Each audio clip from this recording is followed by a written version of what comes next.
This is a fan-generated show. If you would like to support us, please go to jamieglazov.com and also don't forget to subscribe to our YouTube channel. All your support is greatly appreciated. Good evening. Welcome to the Glazov Gang. Tonight, the nightmare of Biden's foreign policy. With us this evening, Barry Nussbaum, the founder of American Truth Project. Barry, welcome to the program. Thank you, Jamie, for having me. Always a pleasure. Now, of course, our title is Potential Foreign Policy. We're hoping it still doesn't happen. Barry, you're a foreign policy expert, but before we get to that potential nightmare, your thoughts on Giuliani's press conference and all the madness surrounding it. You know, Jamie, as I was mentioning to you before we went on air, I watched every minute of it, and some of it I watched twice.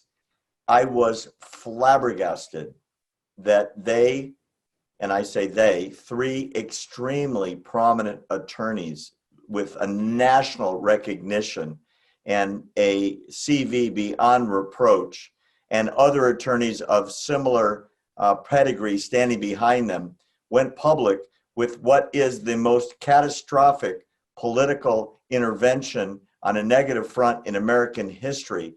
And then I went to the media expecting and demanding in my mind internally that it would be headlines on every major news outlet. And I mean all of them, Jamie. The crimes that were literally alleged were that audacious, and all I found was nothing, with the exception of Fox News that dumped all over it. I'm so saddened by the fact that these brave men and women, these courageous patriots, went public with something that is so horrible of an attack on our democratic republic, and they couldn't even get a passing mention on any newscast besides Fox, which said there was no proof, and then they moved on to more important things, Jamie. Absolutely, Barry. It's scary stuff. And of course, a lot of people didn't want to believe a lot of us over the years. Obviously, a deep state, very satanic, evil deep state. And they've got a lot of people in their pocket, including the media. It's true. And I saw the proof today, Jamie. And I'm so sad that I was so wrong that I went from click to click to click to click, and I couldn't even find a mention of it other than, well, it was buffoonery with no proof. Absolutely. And as time goes along, I think that we will all, some of us anyway, will spend less time looking for truth in the media of what's left. And I think we'll be reading the Bible or the Torah or whatever our faith is. And maybe we'll talk about that a little bit. Another nightmare coming up, Barry. We hope that things will go for the better. I think that there's still a miracle, but that's another program, and we just did one recently. But let's get to the fact, or maybe not the fact, the potential nightmarish scenario if a miracle doesn't happen and Joe Biden becomes president. That scares me more than when I was 11 years old watching Exorcist in the dark by myself. So this will be Obama Part 2. Why don't you begin the conversation for us? Well, I'll tell you, Jamie, if I didn't have such, a well-versed historical perspective of the Obama-Biden presidency, I wouldn't be as scared to death. It reminds me of a young Jamie Glazov watching The Exorcist. At least you could tell yourself that was fiction. This is the real world, Jamie, and it's worse than that movie. And I start with Israel, not just because my children live there, but because Israel is America's best friend. And I can tell you from the highest reaches of the Israeli government, in military intelligence, in the military itself, and in politics, Israel is terrified about another 4 years of a Biden administration that would be reflective of not only Barack Obama, but the influence of the famously left wing and in the pocket of the Islamists, Kamala Harris, who very well may be president within Biden's first term. Israel is scared to death. Well, absolutely. And we know that Obama, sent, this is just the beginning. Can be many PhD theses. But, he sent cash, billions of dollars to the mullahs. He's funded and gave a lot of support to Palestinian terror. So we can just imagine what this will mean for Israel. We know that the Biden administration, members of the potential Biden administration, they're already talking to CARE, right? Oh, yeah. The influence on the Biden portfolio of ministers incoming is all over the place. I mean, from an Israeli perspective, imagine you are the prime minister, and whether it's Bibi or possibly somebody else in the not too distant future, which will be a conservative, because the conservatives will run Israel for the foreseeable future. The Israeli prime ministers, in the sense of Bibi, was routinely disrespected, worse than any other world leader, kept waiting for meetings, talked to disrespectfully, talked down to. Why? Because Obama is in the pocket of the Islamists, not Islam, the Islamist, radical Islam. And I'm scared to death, and Israel's scared to death, Jamie, that Biden will continue it. I mean, think about what Trump has done. Trump has a neighborhood on the Golan Heights named after him. That's never happened. Why? The Israelis love him. He is the best and greatest friend Israel has ever had, sitting at 1600 Pennsylvania Avenue. Trump moved the embassy to the capital of Israel. Why? Well, because it's American law. And Clinton and Bush and Obama disregarded that law. Trump recognized the Golan Heights as part of Israel. It's a fait accompli since 1967. Nobody else did that. Trump gave tacit recognition to a greater Israel, specifically Judea and Samaria, the West Bank. Why? It's biblical Israel. The name Jew comes from Judea, which is on the West Bank. He's right now got Pompeo visiting the Golan Heights and encouraging Israeli sovereignty there. I can't stress enough, Trump could run for king in Israel and be elected, and they're scared to death, contrary to what you read in the press, of a Biden administration, and they should. Yeah.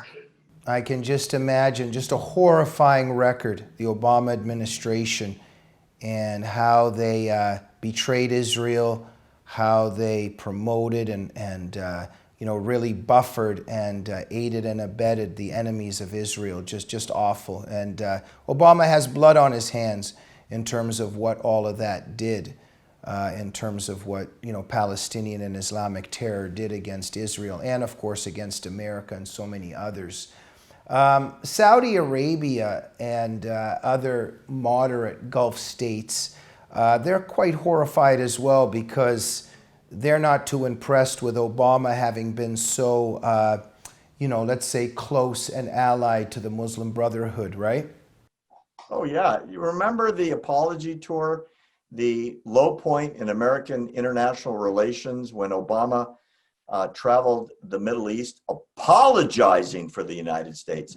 He bowed to a head of state. In the American history, it has never happened before, and God willing, it will never happen again. He kissed the tuchus, as we say in Yiddish, of the Muslim Brotherhood president of Egypt. And what happened? The Sunni states freaked out with good reason. And since Trump has gotten focused on the Middle East, you've got Bahrain, the United Arab Emirates, Sudan, and maybe 5 more countries, including Saudi Arabia, making peace with Israel. And they're all united as a bloc, Jamie, against the Palestinian terror networks. And they've had it with the billions the Palestinians have gotten and spent on terror. And they've had it with the billions the Iranian mullahs have gotten and spent not only on terror, but on nuclear weapon technology. They're scared to death what's going to happen when Obama's protege, Joe Biden, comes into office. And they should be. The Arab Sunni states should be scared. Frightening picture. We know that under the Obama administration, the Muslim Brotherhood just completely infiltrated and penetrated Washington, and that was all, by the doing of the Obama administration. Stephen Coughlin has documented that penetration of Washington during that time in his book Catastrophic Failure. Just a very, very haunting read.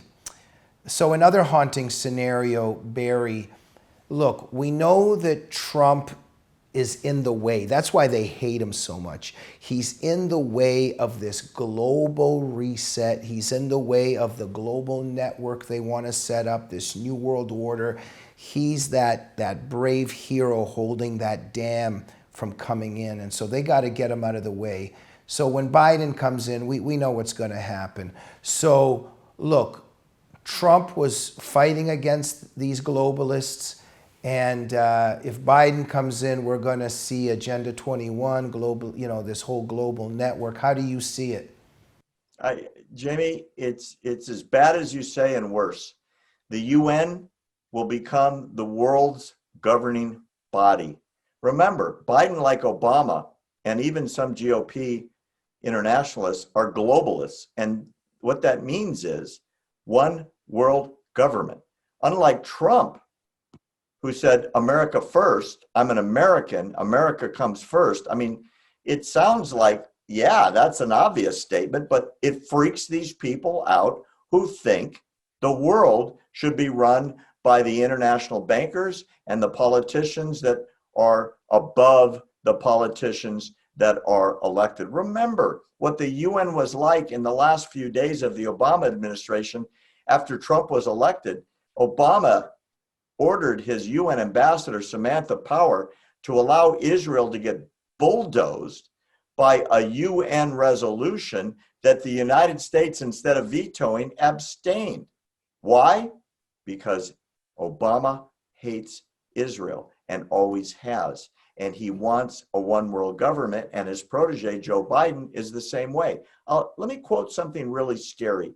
When Biden was announced as the president-elect, and the New Yorkers went crazy, they have a video of Chuck Schumer on the streets of New York saying, we're going to get Biden in the White House, and then we're going to change the world. That was his quote. And then a reporter said, or one of his staff members said, could you restate it? And then he said, well, we're going to change America. The first statement had a lot of truth in it. Those globalists want the United States to be subservient to a one world government. And Donald Trump, the ignorant bumpkin nobody, for some reason, just wanted to put America first. You know what? That's patriotism, Jamie. And that didn't fit in with their global plans, did it? Yeah. I think something else that's part of the global plan is resuscitating, rejoining, bringing back alive the Iran nuclear deal. Why was it so bad, and why is it so scary that Biden will reverse the beautiful and good thing that Trump did by closing it down? Well, quite frankly, if you go back to the history, in the beginning, Jamie, when President Obama, with Biden by his side, was making all these speeches about his negotiations that were being done by the brilliant John Kerry and the lady that had done the North Korean disarmament deal with the Kim family. I mean, that worked out great. They never got nuclear weapons, right? Wrong. He hired the same negotiating team to go and meet with Iran.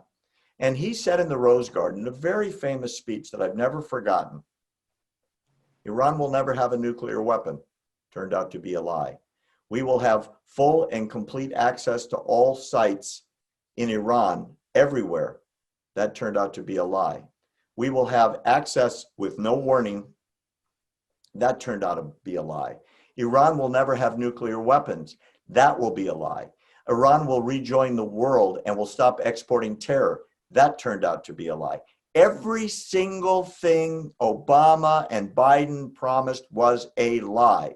And even the basic agreement as to the amount of enrichment of uranium that Iran could do under the deal, according to the IAEA, which is the worst inspector in world history, even the IAEA says they're 500% over the limit. They're this close to a bomb. And if you don't believe me, the Mossad broke in to the storage warehouse in Tehran a few years ago and spirited away tons of information proving how far along the secret Iranian nuclear program was. And Trump blew up, and he stepped in and he did what a world leader should do. I'm out of the deal. You're under sanctions. I'm going to shut down the World Bank. I'm going to shut down the Bank of International Settlements. I'm going to strangle your country until you back off. And they've been praying for Trump to be gone. Right. And the happiest country in the world, Jamie, today is Iran, because they get a patsy in the White House that's going to give them back everything they wanted. And mark my words, and all of your readers and all of your listeners ought to mark my words tonight, Iran will have a bomb, and it will be because Joe Biden, if he is president, it's on his watch and literally on his conscience. Well, on that, sometimes it's hard to find the words because it's such a, I was going to be sarcastic and say with that happy and a promising scenario, this is all very nightmarish. Barry, let's end on this. Look, I think all of our backgrounds here, Annie's background in terms of her suffering in Iran and all that persecution and oppression and that she experienced personally, your background, the child of Holocaust survivors, and so the Holocaust has touched you personally. With me, the Gulag Archipelago in my family. So look, we know evil, we've been touched by evil, and we're prepared, we're realistic. We're not emotional weaklings like a lot of people are. We're ready to face reality. We're ready to face pain. And I hate to speak for you here. I'm going to let you go. I have the Christian faith. Annie has her faith. And I think you have your own faith. Perhaps it's the Jewish faith. Let's end on that. How do you see things personally in your own journey? Well, I have to have faith that good will triumph over evil and the light will penetrate the darkness. And we have to believe that, or we can't face another day. We may very well be leaving the light and stumbling into the darkness, and we have to stay the course. We have to stand our ground, Jamie. We can't sit idly by and let corruption take back Washington, especially when it comes to foreign policy. Look, the old adage, and this is the motto in Israeli intelligence services, if someone says they're coming to kill you, believe them. The Bible says, when someone says they're coming to kill you, rise up and kill them first, which is the Israeli attitude. Iran has said, when we get a bomb, we will destroy all the Jews, and then we will come for America. Only an idiot would not believe their words. Absolutely. Barry, we have to go. What an honor and a privilege to have you on. Thank you for your truth telling. Please tell our viewers where they should go to keep an eye on everything the American Truth Project is doing and also to support you.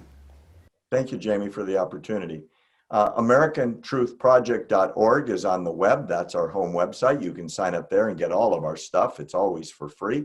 Or you can subscribe to our text message alert system by sending simply the word truth, TRUTH, and text it to 888202. 88202. You push send. You're automatically subscribed as a friend of Jamie Glazov and the Glazov Gang to all of our American Truth Project content. It's always free. You don't have to do a thing except look in the palm of your hand, and it's right there. And my new book will be out, I think, next week. It's called Because You Asked, and if you're subscribed to our text message alert system, you'll be able to find out how to get a free copy of it. Well, we'll have to bring you on to discuss your new book. Congratulations on that. Barry, I hope you don't mind me calling you a scholar and a gentleman. Well, you can lie about me all you want. I appreciate it. You are a scholar and a gentleman and a heroic truth teller and freedom fighter. Thank you for everything you're doing. Please come back on our show soon, okay? Always. Thank you so much for having me. Thank you, Barry. Thank you for watching the Glazov Gang this evening. But don't only watch the Glazov Gang, the American Truth Project. Visit it many times a day. And we'll see you soon on the Glazov Gang. Good night.